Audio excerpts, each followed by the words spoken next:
लोग ओटीपी से नहीं लिंक से लूट रहे हैं। नमस्ते दोस्तों, मैं हूं शिवम। कल मैंने बताया था अपनी ओटीपी कभी किसी को शेयर मत करना, और आज हम बात करते हैं फेक लिंक फ्रॉड के बारे में।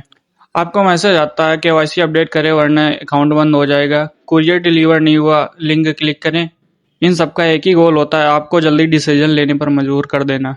आप 2 सेकंड के लिए वीडियो पॉज करिए और सोचिए, अगर आपको ऐसा मैसेज आता है तो आप क्या करोगे। चलिए मैं बताता हूँ। जैसे ही आप लिंक पर क्लिक करते हो, फेक वेबसाइट ओपन होती है, बिल्कुल ओरिजिनल बैंक जैसी। फिर आपसे लॉगिन डिटेल मांगी जाती है और डेटा सीधा आपके स्कैमर के पास पहुंच जाता है। अगर आपको कभी भी ऐसा मैसेज आया हो तो कमेंट में सिर्फ यस या नो लिखिए।